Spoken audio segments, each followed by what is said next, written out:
មានសំណួរច្រើនតាក់ទងទៅនឹងរឿងហ្នឹងគាត់សួរថាហេតុអ្វីបានជាចៅស្រឡាញ់គ្នាបានយូរទី1ទី2មានសំណួរមួយទៀតច្រើនតាក់ទងពាក់ព័ន្ធនឹងសេចក្តីស្រឡាញ់ហ្នឹងគាត់សួរថាប្តីគាត់ស្លាប់បាត់ហើយហេតុអីបានជាគេទៅចោលគាត់ហើយមានសំណួរមួយទៀតគាត់សួរថាធ្វើម៉េចនួនជីកុំឲ្យស្រឡាញ់ប្រុសហើយគាត់សួរច្រើនទៀតតាក់ទងពាក់ព័ន្ធសេចក្តីស្រឡាញ់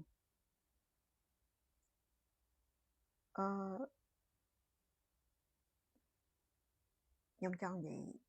ពីរឿងនាងបដាចានាងបដាចាដោយសារតែសេចក្តីស្រឡាញ់ទើបចុះពីលើវិមានដ៏ស្កឹមស្កៃទៅតាមបរិសម្នាក់តែវាសំណាងថងថាបរិសម្នាក់នោះមិនបានផិតក្បត់គាត់ទេប៉ុន្តែអកុសលកម្មរបស់គាត់នឹងត្រូវបានជួបនៅរឿងដូចរៀបរាប់មកពេលដែលពពោះចិត្តនឹងចេះតែចង់ទៅម្ដាយដូចថានឹកឃើញពីកំហុសដែលខ្លួនឯងរត់ចោលផ្ទះម្ដាយនឹងមិនហើយមកតាមនៅជាមួយគេនៅខ្ទមកំសត់ហើយជាកូនសេដ្ឋីគេដាក់ដល់ទៅប្រាសាទ7ជាន់តាមអាន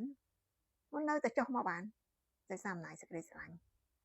ហើយមកនៅក្នុងខ្ទមហ្នឹងក៏ថាមានសេចក្តីសុខប៉ុន្តែពេលពពោះលើកទី1ក៏អញ្ចឹងលើកទី2ក៏អញ្ចឹងចង់តែទៅរកម្ដាយប៉ុន្តែស្វាមីនេះចិត្តតែខាត់ពួកគ្នាក្រទៅខ្លាចមានបញ្ហាអញ្ចឹងចិត្តតែខាត់ប្រពន្ធនឹងរហូតអត់ឲ្យទៅដល់ពេលលើកចុងក្រោយនេះដាច់ខាតគឺទៅរួចទៅនោះវាត្រូវថ្ងៃភ្លៀងខ្លាំងមែនតើនិយាយទៅជីវិតនាងបដាចាកំសត់តែខ្ញុំចង់និយាយថាសេចក្តីស្រឡាញ់ធ្វើឲ្យមនុស្សលំបាកសូម្បីតែព្រះបរមពុទ្ធសាសនាយើងមើលព្រះបរមពុទ្ធសាសនាព្រះអង្គគឺជាស្ដេចផែនដីកាលនោះដូចជារឿងនោះវែងព្រះបាទកុសរីហើយនាងបភិវតីដោយសារអំណាចនៃសេចក្តីស្រឡាញ់ចេញពីព្រះបរមរាជវាំងទៅតាមនាងបភិវតីវេទនាគ្រប់សពបែបយ៉ាងគឺទៅរកនាងបភិវតីទៅតាមការអានហ្នឹងគឺវេទនាខ្លាំង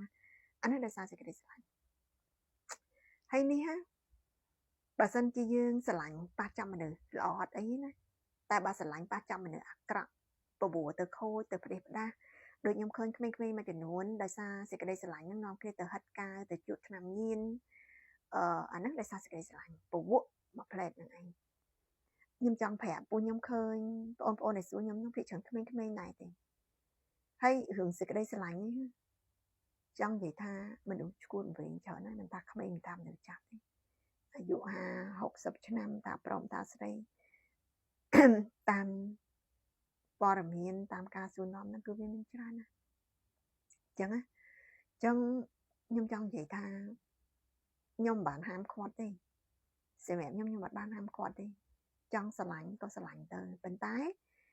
ត្រូវយកសេចក្តីស្រឡាញ់ហ្នឹងមកធ្វើជាកម្លាំងចិត្តក្នុងការធ្វើអ្វីផ្សេងហើយបើថាជួបហើយគឺត្រូវតែមានការបែកទៅត្រៀមខ្លួនជានិច្ចដើម្បីនឹងបែកព្រោះខ្លួនយើងខ្ញុំធ្លាប់និយាយថាខ្លួនយើងអត់ឲ្យចាស់អត់ឲ្យជ្រួញអត់អីប៉ុន្តែវានៅទៅខ្លួនយើងនេះរូបកាយពីក្បាលដល់ចុងជើងនេះយើងគាត់បានអត់ចុះជំនុំទៅចិត្តបានអ្នកដទៃណាអ្នកខ្លះគាត់ថាមិនបានគេក្បត់ខ្ញុំមិនបានគេស្លាប់ចោលខ្ញុំអីចឹងអ្វីៗគ្រប់យ៉ាងវាកើតឡើងដោយហេតុវាមានហេតុរបស់វាបានវាត្រូវកើតឡើងខ្ញុំធ្លាប់លើករឿងអីគេជីលីគ្រីស្ណាស្រឡាញ់គ្នាណាពេលរៀបការប្រអិនប្រព្រំចុះមកហោហែជូនពរតែទីបំផុតនៅប្រត់ប្រាស់គ្នានៅបែកគ្នាយើងមើលរឿងនិទាននាងកង្រីគេយកពាក្យហ្នឹងមកនិយាយលេងតែយើងគួរតែពិចារណាដែរនាងកង្រីស្រឡាញ់ស្វាមីប្រាប់គ្រប់សពបែបយ៉ាងអាកំបាំងរបស់ម្ដាយយ៉ាងម៉េចប្រាប់ទៅស្វាមីនឹងទាំងអស់ភ្លេចបណ្ដាំម្ដាយខ្លួនឯងទីបំផុតបរោះនោះក៏គាត់អត់មានចេតនាចង់ក្បត់ដែរប៉ុន្តែគាត់ត្រូវទៅជួយក្រុមញាតិរបស់គាត់ចាក់ចេញទៅជឿថាជួយចាប់ប៉ុណ្ណាអាហ្នឹងក៏ចាត់ទុកថាជារឿងមួយគេហៅថាបោកប្រាស់ទំនុកចិត្តណាហ្នឹងអញ្ចឹងខ្ញុំចង់និយាយថាបងប្អូនយុវតីយុវវ័យ ទាំងឡាយមិនថាចាំថាក្មេងទេកុំវិវក់រឿងអស់នឹងខ្លាំងពេកបង បើវាធ្វើឲ្យចម្រើនចាំវិវក់តែបើវាអត់ធ្វើឲ្យជីវិតនឹងចម្រើនទេគួរតែកុំយករឿងនឹងមកគិតជីវិតរបស់មនុស្សយើងបើបងអូននៅជាកុហកបងអូននៅជាកុហកបងអូនត្រូវតែអាយុដូចខ្ញុំនិយាយចឹងវ័យសិក្សាទៅរៀនឲ្យចប់ឌីប្លូមបញ្ញាបត្រអនុបណ្ឌិតឬក៏បណ្ឌិតនិយាយទៅកុំវង្វេងនឹងអារឿងសបាយជាពិសេសយើងស្ត្រីហ្នឹងអត់សូវជាចូលចិត្តចង់រៀនទេនេះតាមខ្ញុំសិក្សាតាមខ្ញុំស្វែងយល់ការខ្ញុំរៀននៅមហាវិទ្យាល័យខ្ញុំរៀនខាងផ្នែកគ្រប់គ្រងនៅក្នុងថ្នាក់រៀនណាមានស្រីតែ5នាក់ដូចជា5ឬ8នាក់ឯងក្រៅពីនឹងប្រុសទាំងអស់50 60នាក់គឺប្រុសទាំងអស់អញ្ចឹងស្រីតែយើងហើយអារៀនយកជំនាញខាងផ្នែកបាយជាមកពីរៀនយកជំនាញខាងផ្នែកគ្រប់គ្រងនឹងផងក៏ថាបានគេមិនឲ្យរៀនទេគេថាមិនដឹងគ្រប់គ្រងស្អីយើងជាស្រីតែគ្រប់គ្រងអ្នកណាអីចឹងទៅទាំងក្រៅទាំងក្នុងម្ដាយឪពុកអត់ឲ្យរៀនតែខ្ញុំចង់រៀនទីបំផុតហ្នឹងហើយគោលដៅវាបានសម្រេចធ្វើជាអ្នកគ្រប់គ្រងគេមែនរហូតដល់ធុញណាយខ្លាចនឹងការងារហត់ណាហ្នឹងអាហ្នឹងខ្ញុំចង់និយាយពីការសិក្សារៀនសូត្រគឺសំខាន់ណាបងអូនត្រូវខំរៀនយកសញ្ញាបត្រឌីប្លូមឬក៏បាក់ឌុបឲ្យបានហើយបន្តយកទៅបញ្ញាបត្របើថាស្នេហាសេចក្តីស្រឡាញ់នឹងវាជួយឧបត្ថម្ភយើងចាំធ្វើជីវិតដែលជោគជ័យគឺជីវិតដែលមានគេថាមានការសិក្សារៀនសូត្រជ្រៅជ្រះបងអូនអត់ងាយចាញ់បោកគេទេតែចាញ់បោកគេក៏វាអស់ចិត្តដែរបើថាពិតចាញ់បោកគេពិតមែនណាអញ្ចឹងត្រូវខំរៀនខ្នះខ្នែង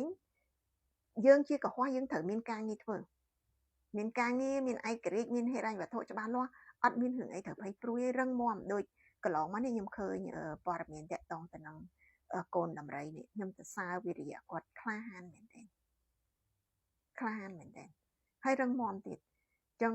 បើយើងមានចំណេះយើងមានជំនាញយើងមានការងារធ្វើយើងមិនចាំបាច់ភ័យខ្លាចអ្នកណាស្រឡាញ់អ្នកណាមិនស្រឡាញ់ទេត្រូវតែម្ចាស់ការខ្លួនឯងបើថាមកយើងអាចនៅជាមួយគ្នាបានក៏នៅទៅបើនៅមិនបានទេយើងត្រូវធ្វើចិត្តបែបម៉េចឲ្យត្រូវដឹងតែជួបហើយគឺបរព្រាត់ហើយតែជួបហើយគឺបែកឯ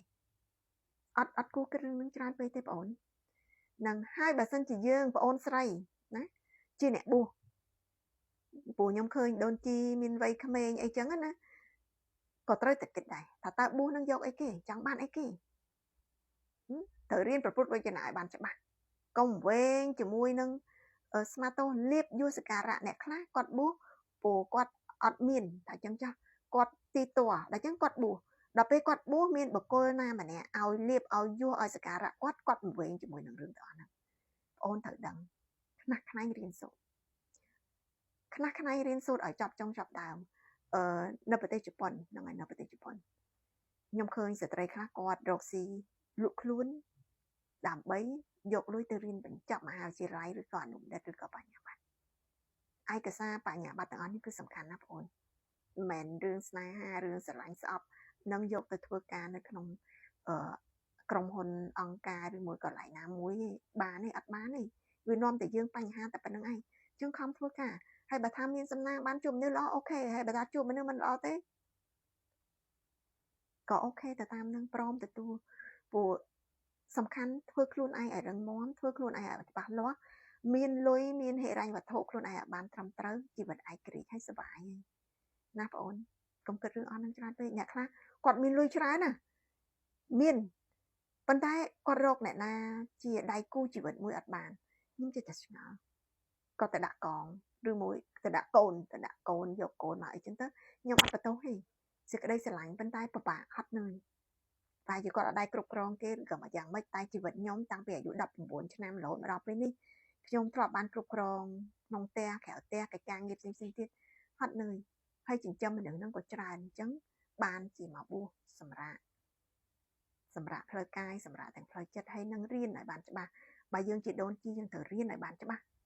នៅក្នុងព្រះពុទ្ធវចនៈកុំវែងជាមួយនឹងលៀបយសសការៈខ្លាំងនឹងពេកណាបងអូនប៉ុន្តែបើជាដូនជីហើយមានលទ្ធភាពដើម្បីរៀនយកបញ្ញាបត្រយកបាក់ឌុបយកអីរៀនទៀតរៀនណាប៉ុណ្ណឹង